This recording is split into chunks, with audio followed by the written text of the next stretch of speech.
हर हर Mahadev. काशीवांश creations के इस नवदुर्गा विशेष series में आप सबका स्वागत है। नवरात्रि के 5वें दिन हम 5वीं नवदुर्गा माँ स्कंद माता की पूजा करते हैं। स्कंद माता यानी कि स्कंद की माता। स्कंद महादेव और माँ पार्वती के ज्येष्ठ पुत्र यानी कि भगवान कार्तिकेय को कहा जाता है। तो नवरात्रि के पावन अवसर पर आइए जानते हैं माँ स्कंद माता की कथा। लेकिन यदि आपने अभी तक मेरी नवदुर्गा सीरीज प्लेलिस्ट चेक नहीं की तो जरूर करें, क्योंकि वहां आपको हर एक नवदुर्गा माता की कहानी विस्तार में मिलेगी।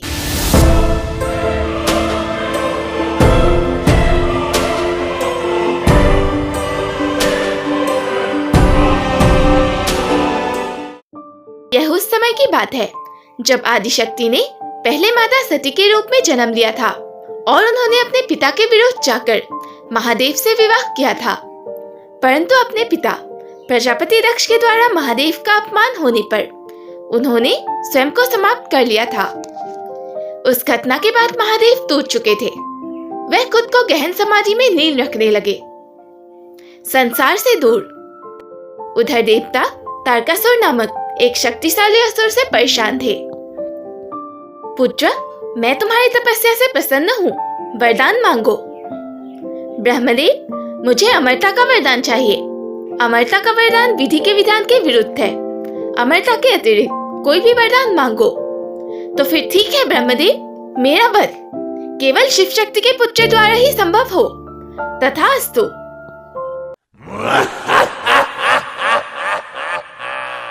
अब मैं अमर हूँ, क्योंकि शिव की पत्नी सती का तो अंत हो चुका है और शिव समाधि में है।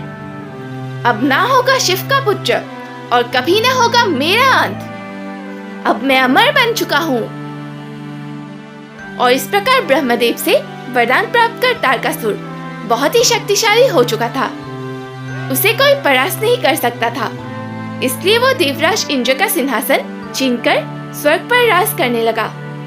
देवलोक, पृथ्वीलोक सब पर तारकासुर और उसके असुरों का आतंक फैला हुआ था। उधर माता सती के अंत के बाद आदिशक्ति माँ पार्वती के रूप में जन्म ले चुकी थी, जो शुरू से ही महादेव की भक्त थी। तारकासुर से परेशान होकर देवराज इंद्र आदि नारायण के पास जाते हैं। नारायण, तारकासुर सब पर बहुत ही अत्याचार कर रहा है। तीनों लोग उसके आतंक से पीड़ित है। कुछ कीजिए प्रभु। देवराज, तारकासुर का अंत तो केवल शिव शक्ति के पुत्र ही कर सकता है। आदिशक्ति का पुनर्जन्म देवी पार्वती के रूप में हो चुका है। देवर्षि नारद, आप देवी पार्वती के पास जाइए और उन्हें महादेव को अपने पति के रूप में पाने के लिए तपस्या करने के लिए प्रेरित कीजिए, जैसे प्रभु की इच्छा। नारायण नारायण। और फिर देवर्षि नारद से प्रेरित होकर माँ घोर तपस्या कर महादेव को पति के रूप में प्राप्त करती है और उनका विवाह होता है। विवाह के पश्चात महादेव और माँ पार्वती एक दिन अमरनाथ की गुफा में जाते हैं, जहाँ वे तांडव और लास्य नृत्य करते हैं।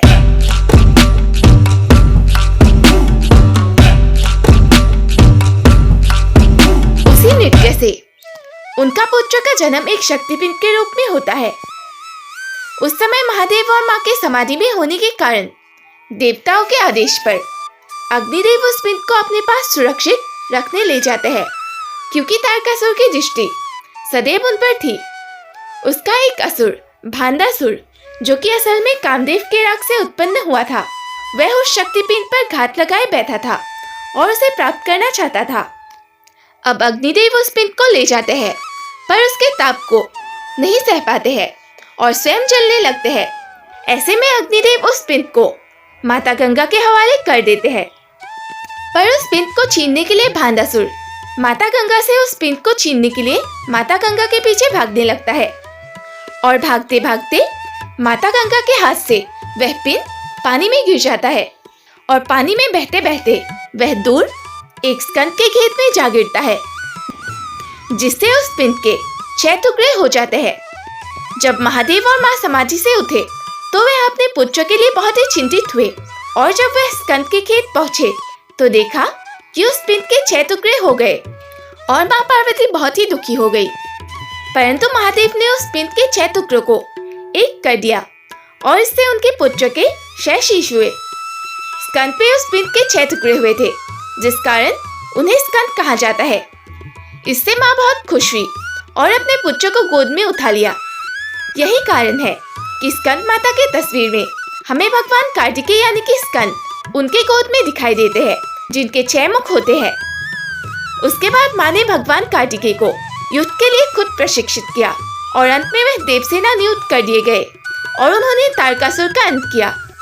स्कंद माता के 4 भुजाएं हैं, जिनमें से एक में उन्होंने भगवान कार्तिकेय को गोद में लिया है और बाकी में कमल पुष्प, वरमुद्रा आदि है। इनका असल कमल पुष्प होने के कारण इन्हें पद्मासना भी कहा जाता है। इनका वाहन सिंह है। जो भी स्कंद माता की शरण में आते हैं, माँ उनकी रक्षा हमेशा एक माँ की तरह करती है। माँ स्कंद माता वात्सल्य की देवी है। इनकी पूजा से संतान की प्राप्ति होती है। इनके कृपा से मोर भी ज्ञानी बन जाता है और मोक्ष का मार्ग सुलभ हो जाता है। मान्यता है कि कालिदास जी द्वारा रचित रघुवंशम महाकाव्य और मेघदूत रचनाएं माँ स्कंद माता की कृपा से ही संभव हुई है।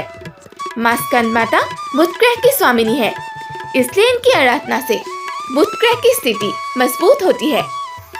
तो यह थी स्कंद माता की कथा।